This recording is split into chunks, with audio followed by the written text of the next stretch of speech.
Gonna go a little flight forward with the bay wing using the Roger beat. So, most viable place we found to run this coax through the firewall was there's a big rubber boot on the new 23 Fords there. Ran the coax through the boot. Might be hard to see in the footage. And down that direction, yeah, right there. That little bit of light you see coming through there, right below my finger. That's the boot. It goes up inside below the brake pedal there. And we're gonna run. Here's the bracket. This bracket. Gonna go right here. We're rolling. Okay, so we got the coaxial ran through the firewall, through the boot. Got this bolt right here out that our mounting bracket is gonna go into. Got that tape on there. It said something about this is an aluminum body truck. Don't want that galvanic corrosion that they mentioned, so we used a little bit of black tape there to separate those two metals.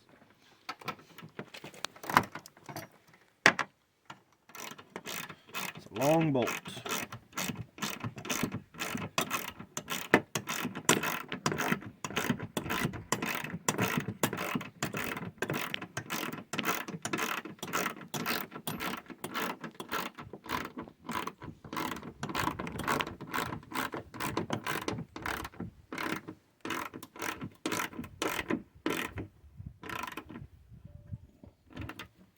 Don't want to torque it too tight.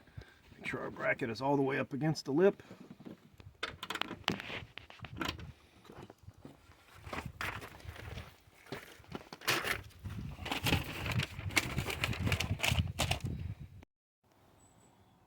Rolling. Okay, so we got our bracket on, got our mount through the firewall, O-ring down, at least that's the way the picture showed it.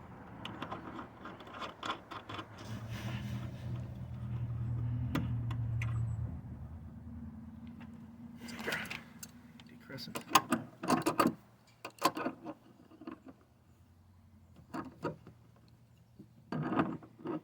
Don't want to twist it too tight.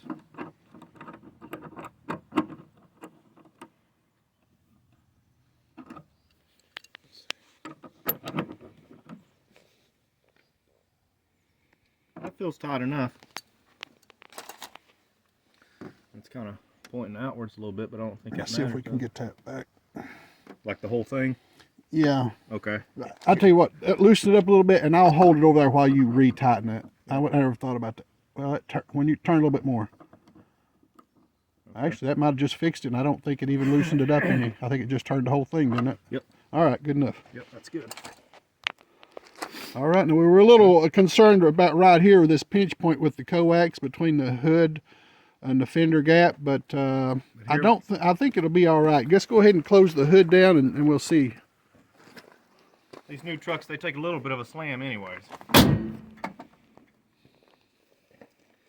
Yeah, that's pinched, but I don't think it's hurting it. It's pinched, but not enough to hurt it, like you said. Okay, so we got the bracket on the other side. Turns out on this Ford, we're going to run two radios and two different antennas. So we got the bracket for the passenger side that we're going to put on in just a moment. But we're going to run through the same boot in the firewall as we did on that side. And one cool thing that we just figured out is that instead of having a loose wire, trying to zip tie your wire up along the engine bay there or something, if you check out right here on the new 23 XL hood, you can run your wire. You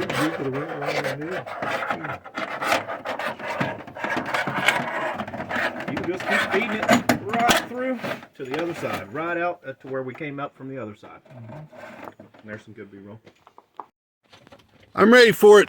Zach and Big Lester are going to push the SO239 connector. I'm going to try to show you, if I can get the camera in position, where it comes through into the cab.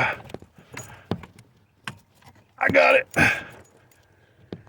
Passenger side bracket, got it taped up to keep the steel off the aluminum. Got that taped up. Washer down.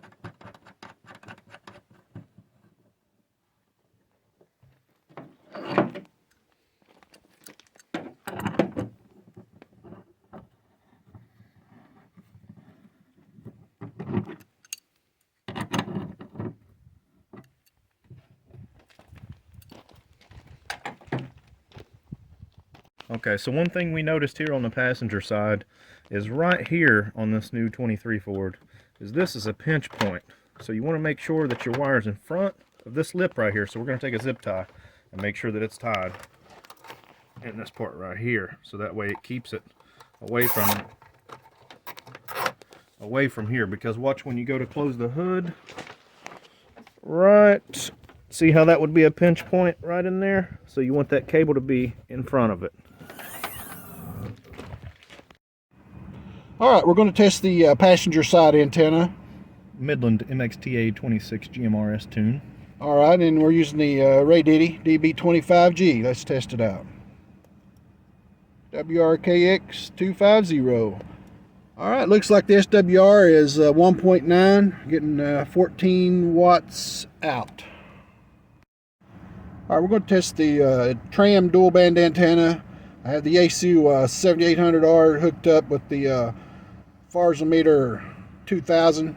We'll test for SWR and output. AB8UR, AB8UR. All right, so it looks like 35.6 watts out on 146.520 and SWR of 1.12. Done and done.